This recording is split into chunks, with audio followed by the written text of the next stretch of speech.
happen as far as the taxi industry is concerned, and I felt it's important every opportunity that I can to speak clearly and honestly to every person in the industry, so you know clearly from me on behalf of the Premier and our government where we're going as a government as it looks towards the future. And when I say that, I'm talking about the future of the taxi industry. I know there is an issue called Uber out here that a lot of people have been talking about and you have many concerns about. But I need to tell you, we as a government are concerned about the future of the taxi industry first and foremost. And why is that? That is because all of you in this room, all of the companies represented, all of the individual drivers in this province have invested their lives into this industry, and families' lives are at stake in terms of the future of the industry. So when I stand here today, I'm not doing it for any other reason but to encourage you to believe that we as a government have not made any decisions yet. We are looking at all of the issues around the industry, and not just about ride sharing, but what is the future of the taxi industry. And when I met with you, representatives from the association, I said that my job that the Premier has given to me is to listen to everyone who has an interest in the future of the industry in the province of British Columbia, not just in the Lower Mainland, but throughout the entire province. Because I've had the opportunity to travel and meet people in the industry in every community that I visited. And they're all unique. And I know Metro Vancouver and the Lower Mainland have different issues than they might have in Kitimat. But that doesn't mean that the future of the industry in Kitimat is not as important as it is in the Lower Mainland of British Columbia and here in the city of Vancouver. So what I'm doing is I'm meeting with the industry. I'm asking, what are the issues that you have in terms of current regulations, past practices, but more importantly, what do you as an industry want to do for the future of yourselves and those people that work in the industry? And what are the barriers that perhaps exist because of government regulation from the past? And many of you may know that the current regulations and the legislation has been in place for well over 30 years and has not been updated. Now, I'm not old, but I'm not that young. 30 years is a long time. The world has changed significantly in the last 30 years, and your industry has changed. And there's going to be more change in the future. What does that look like? How do we manage that? How do we ensure that we protect the people that have invested in this industry as we move forward and we look at change in the future is critical. So I'm going to be talking to the industry, I'm going to be talking to the companies, but I'm also talking to individual drivers because they have a perspective and they have an important role for their families and their livelihoods that I want to hear about on behalf of government as well. I'm going to be talking to local governments, and I'm going to be getting their input in what they think the future of the industry should be. And what are the issues that they see that have been faced in their communities. I'm going to be talking to boards of trade, chambers of commerce, all of the people who have a vested interest in any change that we may contemplate making. But we're not going to rush to change. We have no agenda in terms of timing. There is no secret hidden decisions that have been made. And I will tell you that, and any one of you can come up and look me straight in the eye and I'll tell you what it is. No decisions have been made. Decisions will only be made when we take the time to think about it carefully, to ensure that whatever we do in the future is a made in BC solution. That it is a fair and an equitable playing field for everyone involved. That is my commitment as a member of government. And any of you that know me or know my history, what I tell you is what it is. And I can stand here with the full support of the Premier and the members of our cabinet and our government to say we are going to take our time, we're going to do it thoughtfully, we're going to do it pragmatically, we're going to work with all of you, and we're going to work with the other people in the industry. And when and if, and it's a when and an if, and the media has tried to box me into a corner in the last little while saying, well, when are you going to make all of those decisions? I said, I don't know, because we haven't done the work that we need to do first. That's my job, that's what the Premier's asked me to do, and that is indeed what I'm going to do. But I'm also going to throw a challenge out to all of you in the industry, and I did that when we met with a lot of the representatives in Victoria. And that is, you need to think about what do you as an industry need to do for the future. And I know there's lots of talk about technology, how that's going to help your industry, things you can do. The quality of the product that you put on four wheels every single day is critical. And I will say this as a consumer. I think the industry has some work to do. And I know that the people that I've met and talked to want to do that, but I also recognize there are implications and there are costs associated with doing that.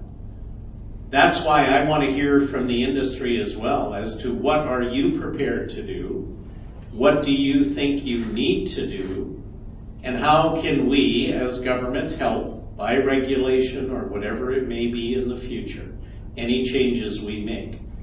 So while we're expecting, we're going to make sure we protect those people that need to be protected in the industry who've worked very hard, and we're also going to be open-minded to change. Because change is something we face every day.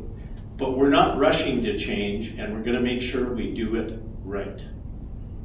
That we do it on behalf of the industry, on behalf of the public, and that we protect everybody in the process. It isn't a one-way street. It is definitely all of us working together. So I'm more than happy to take a couple of questions. Sure. And if I can't answer them, I'll tell you that too. You want to go to the mic? Thank you very much. I'm Ashok Singh, car number 45. I've been trying to meet a politician in my taxi for the last 6 months or so. I will tell you from a personal point of view, very shortly and very quickly, that I graduated from Simon Fraser University in 1980. I could not get a job. I went back to Fiji Islands and I taught there at the University of the South Pacific for 1 year. Then I had an opportunity to come back. I came back. I started driving Bonnie's taxis. I had no money on me. I saved each and every penny. I saved $6,000. Unfortunately, at that time, McLuhan decided to sell the taxi and retire. I was one of those guys who bought half a taxi. Since then, I've been driving taxi. I love it. I got used to it. I've met 4 prime ministers, so many actors, hockey players, you name it. I got it all. I enjoy it. Now I'm 60 years old. Whatever the equity has gone up in my taxi, I want that equity to be protected so that when I decide to retire next year, I am able to support my grandchildren, my children, and maybe if there's some left, I can go and play a round of golf instead of sitting at home watching TV and dying of old young age. That's what I have to say, Your Honor. Sir, if Yuba wants to come, I have no problem. But they have to follow the same rules and regulations. If I go through 3 red lights, my license is off. If I don't give the police my fingerprints, I'm done, I'm history. And I am such a law-abiding citizen. I don't even have a single ticket since 1991. Thank you. So I didn't hear a question. What I did hear was you saying We need to be fair, and it has to be a level playing field, and the answer to that is absolutely. And you're the very example of the people who we want to protect, to make sure that you and your families can benefit from the investment that you've made. Yes, please.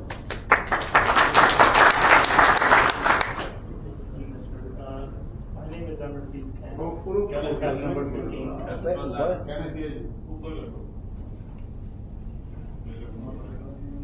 Just take the mic up, man.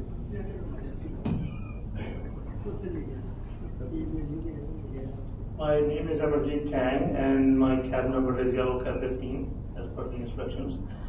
Minister, I got an email this morning. Globe and Mail has put out an article. They are trying to, I guess it happens, media has to do their job. And a letter from Gregor Robertson going to your government, basically offloading part of his responsibility onto you. But as we know, for the amount of time I've been in the industry and the amount of study I've done in this, we are in a very unique situation where City of Vancouver has a charter which is in a consensual relationship with the provincial PDP. Neither one of them can make independent decisions and put on the other. They both have to consent to one another. And in that scenario, seeing that we already have an example from Calgary, they've done a pretty good job of writing and implementing bylaws that can practically make it very sour for guys like Uber to come in and scoop up the business from industry that has been there hundreds of years. Sure, it's a technical change. We've met up with a lot of technical changes. Our Yellow Cab and especially the taxi companies in Vancouver have gone to the e-cab, which is essentially the same thing. As I originally said, what difference does it make to a local cabbie? Who dispatches him a trip? He wants a trip. He competes with his next fellow on every stand trying to get that trip. So when the trip comes down, as long as it is, at par, regulated, and he's getting his fair share is what our intent is always. Although this whole hoopla that Uber has been benefiting from this negative advertising by rising up, making people don't know what Uber is going to do, how they're going to do it. They're going to put up their fares double or triple the rate in busy times and maybe lower them. They are there to just bring in this new phenomena called no cost margin and the economic change that we're all facing of the shared economy. So it's a philosophical thing. But now my question to you is, how much of a weight can a letter like this basically saying, okay, province make the decision and we'll duplicate it with that? Well, needless to say, as I said, we're going to be reaching out to all the local governments throughout the province. Mayor Robertson has his perspective. You have your perspective on what the regulations or the bylaws in the city of Vancouver and what effect it's had. That's why we want to hear all of that. We're not just going to listen to the mayor of Vancouver or the mayor of Prince George. We're going to listen to all of them. We're going to listen to the business community. We're going to listen to the citizens and their concerns about availability of transportation, when they need it, how they need it, all of those things. So let me say this without making any suggestions. The government of British Columbia, when it comes to the regulations, insurance, and a number of those other things, has the final authority. We actually can open up the Vancouver Charter and make changes too.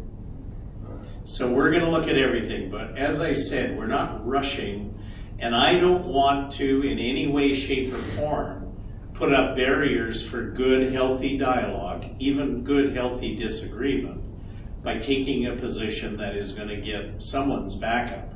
What I want to do is to say, let's talk about all the issues, give us your perspective. We'll hear from Mayor Robertson and his council. We'll listen to Mayor Hepner in Surrey. We'll listen to Mayor Froese in Langley. We'll listen to the mayor in Dawson Creek as to what their perspective is. And once we have that full picture, then I think we can start talking about what changes we should make.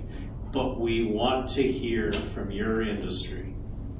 You have as much of a say, and maybe in some ways, quite honestly, you have more impact because the changes, if there are going to be changes, affect your daily livelihood. And we have to respect that as government. Keep it short. My question is very short. On Friday night and Saturday night, there are high demand for transportation. I wonder if the SkyTrain can have an extended hours with Friday and Saturday night, so there will be less pressure on taxi. Something like SkyTrain. I think I'm the luckiest minister in government because not only do I have community, sport, and cultural development, the Premier also gave me TransLink on something to work on. We're looking at the needs of the region for the next 10, 15, 20, 30 years. Transportation is absolutely critical. SkyTrain is one of the components, buses are one of the components, the taxi industry is one of the components for the future of moving people around. Am I going to make a statement that SkyTrain will run? It comes down to doing that business analysis. There is now a new CEO of TransLink that was just hired. I'm delighted to see someone of his caliber coming into the market. And as we're saying here, as part of it, and why I think this fits my portfolio, is because we've got to look at all of it. We can't just look at one piece. We have to look at the entire region and the transportation needs now and in the future. And what does that look like? And that's part of the job that we as government have. And the Premier's given me the confidence to be one of the people who can help to shape that.